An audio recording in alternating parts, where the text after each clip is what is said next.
सर्वांना नमस्कार. आज आपण जे पुस्तक वाचायला घेतलं आहे ते आहे चाणक्य. चाणक्य हे चंद्रगुप्ताचे राजगुरू. प्रजाहितासाठी जुलमी धनानंदाला पदच्युत करण्याची त्याने प्रतिज्ञा केली.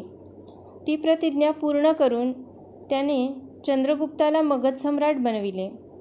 नंदाचा महामात्य राक्षस त्याला चंद्रगुप्ताचाही प्रधान केले आणि साम्राज्याला बळकटी आणली. चाणक्याने लिहिलेला अर्थशास्त्र हा ग्रंथ राजनीतिशास्त्रावरील एक अभिजात प्रबंध आहे. युरोपात व इतरत्रही तो विद्वज्जनात प्रतिष्ठा पावला आहे. चाणक्य म्हणजे मूर्तिमंत राजधर्म, राज्यशासनाचा हा कुशल तंत्रज्ञ, साहसाची साक्षात मूर्तीच होता.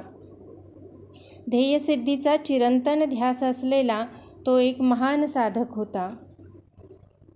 चाणक्य गंगा नदीच्या काठी वसलेले नगर पाटलीपुत्र, त्यालाच कुसुमपूरही म्हणत. ऐन माध्यान्नीच्या वेळी सभागृहासमोरून एक व्यक्ती मोठ्या लगबगीने जात होती. मोठ्या दीप्तिमान डोळ्यांचा तेजस्वी ब्राह्मण. गवत उपटले. चालण्याच्या गडबडीत गवताच्या एका झुडपाला अडखळून तो पडलाच असता, पण त्याने स्वतःला सावरले. त्या झुडपाचा त्याला अतिशय राग आला. अशा गवताची मुळे जमिनीत खोलवर रुजलेली असतात, पण राग आला की त्या व्यक्तीला कसल्याही विरोधाची तमा नसते. तो महातेजस्वी ब्राह्मण त्या प्रखर उन्हात तिथेच बसला. ते गवती झुडूप मुळासकट त्याने उपटले. तेव्हाच पुढचा प्रवास त्याने सुरू केला. या तेजस्वी ब्राह्मणाचे नाव होते चाणक्य. हा सर्व प्रसंग दुसरी एक व्यक्ती सभागृहाच्या दारात उभी राहून पाहत होती. ती म्हणजे चंद्रगुप्त. तो सभागृहाचा प्रमुख अधिकारी होता. त्याला वाटून गेले, किती करारी ब्राह्मण, याचे सहाय्य लाभले तर राज्य तुझेच आहे. चंद्रगुप्त मोठ्या आदराने चाणक्याजवळ गेला. सन्मानपूर्वक त्याने त्याला सभागृहात आणले व आसनावर बसविले. चाणक्याने त्याला विचारले, तू कोण आणि असा चिंतित का दिसतोस? तो अधिकारी नम्रतेने बोलला, महाराज, माझे नाव चंद्रगुप्त. फार हाल अपेष्टेत तू जगतो आहेस असे दिसते. अजूनही चिंतेतच आहेस, होय ना? होय महाराज, चंद्रगुप्त म्हणाला. मी फार आपत्तीत आहे, पण मी स्वतःसाठी आपणासही चिंतेत कशाला पाडू? त्याला आश्वासन देत चाणक्य म्हणाला, तरीही सांग, मग मला कसे सहाय्य करता येईल ते कळेल. चंद्रगुप्त सांगू लागला, महाराज, मी सम्राट सर्वार्थसिद्धीचा नातू. सम्राटांच्या 2 राण्या, एक सुनंदा देवी व दुसरी मुरादेवी. सुनंदेची नवनंद नावाची 9 मुले. मुरादेवीचा एकच पुत्र मौर्य, तोच माझा पिता. आम्ही 100 बंधू होतो. मत्सरग्रस्त नंदांनी आम्हा सर्वांची हत्या करण्याचा प्रयत्न केला. सर्व मारले गेले. मी एकटा कसाबसा वाचलो. त्यांच्या या कारवायांचा मला अतिशय वीट आला. ही आहे माझ्या व्यथांची कथा. यातून आपण मला सोडवाल काय? मिळेल आपले साह्य मला? चाणक्याचे हृदय चंद्रगुप्तासाठी कळवळले. त्याला वाटले की या तरुणाला आपण मदत करावी. तो म्हणाला, बा चंद्रगुप्ता, तुलाच हे राज्य मिळेल. पण या नंदांनी मला प्रत्यक्ष असे कधीच दुखावलेले नाही. तरी कोणत्याही कारणाने का होईना आधी मी त्यांना प्रक्षुब्ध करीन. त्यामुळे माझा ते अपमान करतील आणि मग तुझी कार्यसिद्धी निश्चितपणे होईल. नंदांच्या नाशाची प्रतिज्ञा. मध्यान्नीची वेळ, तीच राजवाड्यातील भोजनाचीही वेळ. भोजनाच्या पंक्ती बसलेल्या. शेकडो ब्राह्मण केळीच्या पानावर वाढलेल्या पक्वान्नाचा आस्वाद घेण्यात मग्न. जवळ राजसिंहासन. एवढ्यात स्नानसंध्या आटोपून आलेला चाणक्य पंक्तीतून सरळ जाऊन राजसिंहासनावर बसला. 9ही नंद आले. पाहतात तो जिथे राजांनी बसावे तिथे राजसिंहासनावर एक प्रजाजन बसलेला. त्यांनी चाणक्याला धक्के मारून घालवून दिले. त्या धक्काबुक्कीतच त्याची शिखा मोकळी झाली. केस भुरभुर उडू लागले. तो या अपमानामुळे अति क्रोधायमान झाला. नागासारखा फुत्कारक चाणक्य म्हणाला, अरे दुष्टांनो, मी जोवर नंदवंशाचे समूळ उच्चाटन करणार नाही तोवर आपल्या शेंडीला गाठ मारणार नाही. लक्षात ठेवा, ही माझी प्रतिज्ञा आहे. असे मोठ्याने गरजून दान पावले टाकीत चाणक्य राजवाड्याबाहेर पडला. नंदांना मात्र त्यावेळी त्याची मुळीच धास्ती वाटली नाही. भटुरड्याचा आरडाओरडा आहे झाले, अगदीच दुर्लक्षणीय. तिरस्काराने नंद म्हणाले व राजमहालात निघून गेले. अमात्य राक्षस हा नंदांचा अतिबुद्धिमान प्रधान, शूर तसाच समर्थ देखील. राजकार्यात मुरलेला. पापण्या बुबुळांचे रक्षण करतात ना, तसे तो नंदाचे रक्षण करीत. पण एकट्या चाणक्याने नंदांच्या शक्तीविरुद्ध व अमात्य राक्षसाच्या बुद्धीविरुद्ध लढा दिला. परिणाम नंदांच्या उच्चाटनात झाला. शिवाय जो अमात्य राक्षस चंद्रगुप्ताच्या नाशाकरिता आटोकाट प्रयत्न करीत होता, त्यालाच चाणक्याने सम्राट चंद्रगुप्ताचा प्रधान केले. अशी चाणक्याची गोष्ट शेकडो वर्षांपासून आपल्या देशात प्रसिद्ध आहे. मात्र इतिहासकारांच्या मते ती पूर्णतः खरी नाही. आता सर्व घटना अशा सांगितल्या जातात तशा घडल्या असोत की नसोत, पण एक गोष्ट मात्र सर्वमान्य आहे की या कथेमुळे चाणक्याच्या व्यक्तिमत्वावर पूर्ण प्रकाश पडतो. असामान्य व्यक्ती. चाणक्य म्हणजे एक तेजस्वी व बुद्धिमान व्यक्तिमत्व होते. ध्येयप्राप्तीसाठी जी दृढनिष्ठा हवी ती त्याच्यात पुरेपूर होती. तो सकल शास्त्रवेत्ता, कुशल अर्थशास्त्रज्ञ व श्रेष्ठ राजनीतिज्ञ होता. साम, दाम, भेद आणि दंड या चारही मार्गांचा प्रयोग करण्यात तो निष्णात होता. युद्धनीती व युद्धकौशल्य यांचा तो पूर्ण ज्ञाता होता. त्याच्या मनात खरोखर काय चालू आहे हे कोणीही जाणू शकत नसे. एवढी दूरदृष्टी व कारस्थान रचण्याची क्षमता त्याच्या ठिकाणी होती. कोणत्याही अंगीकृत कार्यातील त्याचे अंदाज कधीही चुकत नसत आणि सहजासहजी तो आपले ध्येय प्राप्त करी. तो धर्मनिष्ठ व कर्मठ होता. कठोर वृत्तीचा वाटला तरी आपल्या कर्मकुशलतेने भिन्न भिन्न मार्ग सुयोग्य वेळी उपयोजून शत्रूला तो परास्त करी. असा तो सर्वज्ञ व अनुभव संपन्न होता. थोडक्यात मानवाला प्रतिभा संपन्न असायला जी गुणसंपदा आवश्यक तिचा मनोज्ञ संगम त्याच्या ठिकाणी होता. जगाच्या पाठीवर चाणक्यासारखे व्यक्तिमत्व दुर्मिळच. चाणक्य नीतीचा आधार म्हणीप्रमाणे प्रचलित आहे. चाणक्याने दुष्टनंदाचा निपात करून चंद्रगुप्ताला सम्राट केले आणि मौर्य वंशाचे राज्य मगधात आणले. चाणक्याचे दुसरे नाव कौटिल्य. कोणी म्हणतात की चीनमध्ये जन्मला म्हणून तो चाणक्य. त्याच्या प्रगाढ पांडित्याचे निदर्शक म्हणजे त्याने लिहिलेले अर्थशास्त्र. हा ग्रंथ इंग्रजी, फ्रेंच, जर्मन आदी सर्व भाषांतून अनुवादित झालेला आहे. दुर्दैवाने त्याच्याविषयी पुराव्यानिशी माहिती कमी आहे. त्याच्या किंवा इतरांच्या ग्रंथातून त्याच्याविषयी जी काही थोडीशी संकीर्ण माहिती मिळते तीच त्याच्या चरित्राची सामग्री आहे. तक्षशिलेचा शिष्य. चाणक्याचे शिक्षण तक्षशिलेच्या अपभ्रष्ट रूप टॅक्सिला आश्रमशाळात झाले. तेथील अध्यापक वर्ग जगात ख्यातीप्राप्त विद्वानांचा होता. भारतवर्षातील सुदूर स्थानांवरून विद्यार्जन करण्यास विद्यार्थी तेथे येत. मोठमोठ्या राजांचे अधिपती देखील राजपुत्रांना अध्ययनासाठी तक्षशिलेत पाठवीत. तेथील एक विद्वान आचार्याजवळ 101 विद्यार्थी होते व ते सर्वच राजपुत्र होते असे म्हणतात. बहुधा 16व्या वर्षी विद्यार्थी अध्ययनासाठी येत. 4 वेद, धनुर्वेद, मृगया, हस्तिपालन आणि 18 कलांचे अध्ययन येथे होई. तेथील न्यायशास्त्र, वैद्यक आणि कलायुद्ध या विद्याशाखा केवळ भारतवर्षातच नव्हे तर सर्व जगात सुप्रसिद्ध होत्या. अशा शिक्षण केंद्रात चाणक्याचे अध्ययन झाले. त्यामुळे त्याच्या अंगभूत प्रतिभेला पैलू पाडलेल्या हिऱ्यासारखे तेज प्राप्त झाले. अध्ययन समाप्त करून चाणक्य तक्षशिलेहून पाटलीपुत्राला आला. पाटलीपुत्र देखील त्यावेळी एक विद्यापीठ होते.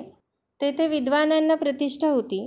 निरनिराळ्या विद्यांच्या अर्ध्वयू विद्वानांना पाटलीपुत्रात आश्रय मिळत असे. विद्वान मान्यता प्राप्त करणे हाच चाणक्याचा येथे येण्यामागील हेतू होता. त्यावेळी मगधाचा सम्राट धनानंद होता. तो अतिशय लोभी होता. संपत्ती गोळा करण्यास त्याने प्रजेवर अधिक कर बसविले. केवढीही मोठी संपत्ती मिळाली तरी त्याची द्रव्याभिलाषा क्षीण होणे शक्य नव्हते.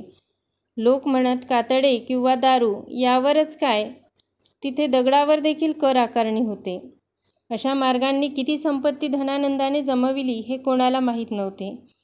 गंगेतील एका शिलेच्या खाली ऐन धारेत ती गाडून ठेवली आहे अशी सर्वदूर चर्चा मात्र होती. परंतु चाणक्य जेव्हा पाटलीपुत्रात आला तेव्हा सम्राट धनानंदाच्या वृत्तीत बदल झालेला होता. तो दानही करू लागला होता. त्याने दान वितरण करण्यासाठी विश्वस्त समिती नेमली होती. एखादा विद्वान पंडित या समितीचा अध्यक्ष असे. समितीच्या सदस्यांमध्येही विद्वानांचा समावेश होता. अध्यक्षाला कोटी सुवर्णमुद्रा दान देण्याचा अधिकार होता. कनिष्ठतम सदस्य 1,00,000 सुवर्णमुद्रांचे दान करू शकत असे. चाणक्याची अलौकिक विद्वत्ता पाहून पाटलीपुत्राच्या विद्वत परिषदेत त्याला मोठी प्रतिष्ठा मिळाली आणि चाणक्य या संघाचा अध्यक्ष झाला. संघाचे कार्य म्हणजे सम्राटाच्या दान अनुदानाचे वितरण व्यक्तीची योग्यता पाहून करणे. यामुळे संघ अध्यक्षाला वारंवार सम्राटाची भेट घडे. धनानंदाला पदभ्रष्ट करण्याची प्रतिज्ञा. जेव्हा चाणक्याची सम्राट धनानंदाची प्रथम भेट झाली तेव्हा धनानंदाला चाणक्याच्या वृक्षपणाचा तिरस्कार वाटला. सम्राटाच्या मनात हा तिरस्कार उत्तरोत्तर वाढू लागला. कारण चाणक्याचे बोलणे चालणे वृक्षच काय कठोरही असे. शिष्टाचार विरहित सरळसोट बोलणे आणि त्यातही पराकाष्ठेचा अहंकार कोणाला आवडेल. सम्राटाला त्या वेळेपर्यंत सर्वांकडून स्तुती व तत्परताच मिळाली होती. या नवीन संघ अध्यक्षाचे वृक्षपण त्याला आवडेना. त्याने चाणक्याला पदमुक्त केले. तेव्हा धनानंदाविषयी चाणक्याला अतिशय क्रोध आला. कसलाही प्रमाद न करता त्याच्यासारख्या विद्वानाला पदमुक्त करण्यात आले. भडकत्या ज्वालामुखीसारखा क्रोध चाणक्याच्या मुखावाटे धनानंदाच्या कानी आला. तू सम्राट आहेस म्हणून उन्मत्त झाला आहेस. म्हणूनच बिनदिक्कतपणे अन्याय करताना आपण काहीही करू शकतो. आपल्याला जाब विचारणारे कुणीही नाही अशा भ्रमात तू असतोस. माझ्या हातून काहीही प्रमाद घडला नसतानाही तू मला माझ्या पदावरून काढलेस. मीही तुला सिंहासनावरून भ्रष्ट करीन. यावर सम्राट धनानंदालाही क्रोध येऊन त्याने चाणक्याच्या बंदीचा हुकूम सोडला. तेव्हा चाणक्य संन्याशाचा वेश घेऊन राजधानीतून गुपचूप निघून गेला. हीच ती व्यक्ती. यानंतर चाणक्याला चंद्रगुप्त भेटला. चंद्रगुप्ताचीही माहिती उपलब्ध नाही. त्याच्या वंशाला मौर्य वंश हे नाव नंतर मिळाले. त्याची आई गावातील कुणा ग्रामप्रमुखाची मुलगी असावी. त्याचा पिता पिप्पातवन हा राणप्रदेशाचा राजा. एका युद्धात त्याला मरण आले व आई मुलासह पाटलीपुत्रात आली. चंद्रगुप्त गावातल्या मुलांसोबत वाढू लागला, पण जन्मतः त्याच्या अंगी नेतृत्वाचे गुण होते. इतर मुले त्यालाच आपला नेता मानीत, त्याची आज्ञा पाळीत. चंद्रगुप्त आपल्या सोबत्याबरोबर मैदानात खेळत असे. त्यात एक मोठी शिळा होती. तीवर चंद्रगुप्त बसत असे. तो राजा आणि बाकी सर्व त्याचे प्रजाजन. त्यांची तंटा भांडणे निर्णयासाठी त्याच्याकडे येत. दोन्ही पक्षांचे म्हणणे ऐकून चंद्रगुप्त निर्णय देई. एकदा त्या वाटेने चाणक्य जात होता. चंद्रगुप्ताच्या बसण्याच्या व बोलण्याच्या रुबाबाने तो आकर्षित झाला. त्यांचा तो राजा प्रजा खेळ पाहून चंद्रगुप्ताच्या बुद्धिचातुर्याने व न्यायकौशल्याने चाणक्य चकित झाला. सम्राट नंदाच्या पदच्युतीनंतर त्या सिंहासनावर चंद्रगुप्तासारखी सुयोग्य व्यक्तीच राजा होऊ शकेल असे त्याला वाटले. त्यांचा खेळ संपल्यानंतर चाणक्य चंद्रगुप्ताला भेटला. चाणक्याजवळ रूप सौंदर्य तर नव्हते व त्यामुळे सम्राट धनानंद त्याचा तिरस्कार करीत असे. पण चंद्रगुप्ताने त्याचे बुद्धिसामर्थ्य ओळखले व त्याच्या मनात त्यांच्याविषयी आदरबुद्धी जागृत झाली. चाणक्य मोठ्या प्रेमळपणाने चंद्रगुप्ताशी बोलला.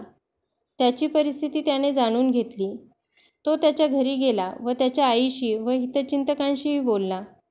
तो म्हणाला, हा मुलगा मला द्या. तक्षशिलेला नेऊन मी त्याचे शिक्षण करीन.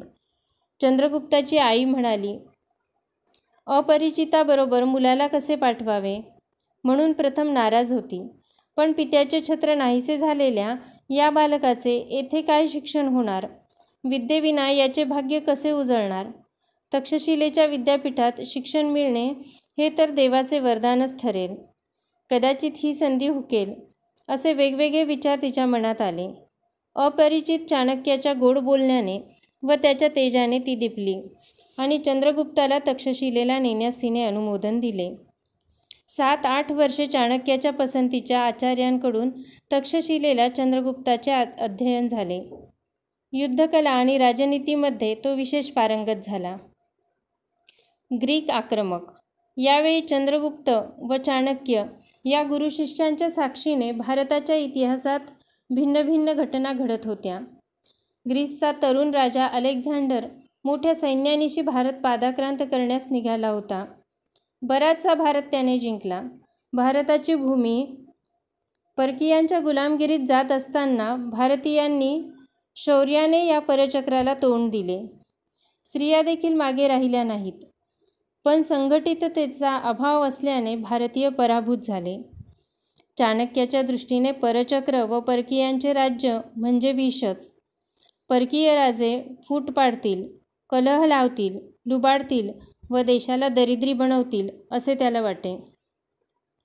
चंद्रगुप्ताचे अध्ययन तर संपले होते, तेव्हा चाणक्याच्या पुढे पहिले कार्य म्हणजे ग्रीकांना देशातून घालविणे हेच होते.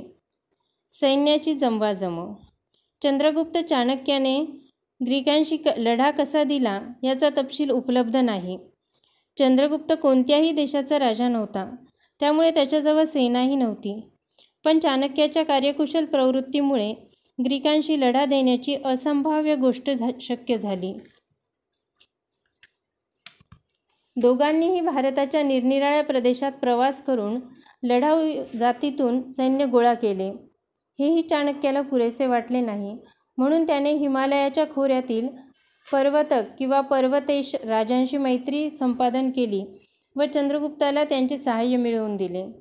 याप्रमाणे चंद्रगुप्ताजवळ बरेच मोठे लढाऊ सैन्य गोळा झाले. जिंकलेल्या प्रदेशात अलेक्झांडरने ग्रीक सेना ठेवली, पण सैनिकांनी तिथे वसाहत करण्याऐवजी ग्रीसला परतणे पसंत केले. तेव्हा अलेक्झांडरने त्या प्रदेशाचे विभाग पाडून कारभार सांभाळण्यास क्षत्रप ठेवले आणि क्षत्रप ग्रीक तर काही भारतीय होते. ग्रीकांना नेहमी बंडाची किंवा खुनाची भीती असे. अलेक्झांडर क्षत्रपांची नेमणूक करून निघून गेला की त्या प्रदेशात बंडाळी माजत असे किंवा क्षत्रपांची हत्या होई. फिलिप नावाच्या क्षत्रपाची अशीच हत्या झाली. भारतीय क्षत्रप मात्र ही स्थिती पाहून पश्चातापाने पोळत असत. बंड करून स्वातंत्र्य परत मिळवण्याची वाट पाहत असत. अलेक्झांडर भारताबाहेर ख्रिस्तपूर्व 323 बॅबिलोन येथे अचानक मृत्यू पावला. तेव्हा त्याचे सर्व क्षत्रप स्वतंत्र राजे होऊन बसले. ग्रीकांकडून स्वातंत्र्य. चाणक्याने एव्हाना गावगाड्यात राजा प्रजा खेळणाऱ्या चंद्रगुप्ताला तक्षशिला विद्यापीठात शिकवून त्याचे समाजधुरीण व बलाढ्य सेनेचे संचालन करणाऱ्या कुशल सेनापतीत रूपांतर केले होते. चंद्रगुप्ताचे व त्याच्या सैन्यदळाचे खरे सारभूत सामर्थ्य होते चाणक्याची तरल बुद्धिमत्ता व त्याचे उत्तुंग व्यक्तिमत्व. उत्तर भारतातील या ग्रीक लढायात चंद्रगुप्त म्हणजे युद्धाचे केवळ साधन होते. प्रत्येक डावपेचामागे चाणक्याचीच योजक बुद्धी होती. निकोसार नावाचा क्षत्रप अलेक्झांडर जिवंत होता तेव्हाच मारला गेला व बॅबिलोन येथे अलेक्झांडर जेव्हा मृत्यू पावला तेव्हा फिलिपचीही हत्या झाली. एक एक करून सारेच्या सारे क्षत्रप खुनामुळे किंवा पदच्युतीमुळे नष्ट झाले. अलेक्झांडरच्या अधिकाऱ्यांनी त्यानंतर तो प्रदेश विभागून आपापसात वाटून घेतला. ख्रिस्तपूर्व 321 मधली ही घटना आहे. सिंधूच्या पूर्वेस ग्रीकांची वसाहत नावालाही उरली नाही. ग्रीक राज्य भारतात नाही हे जणू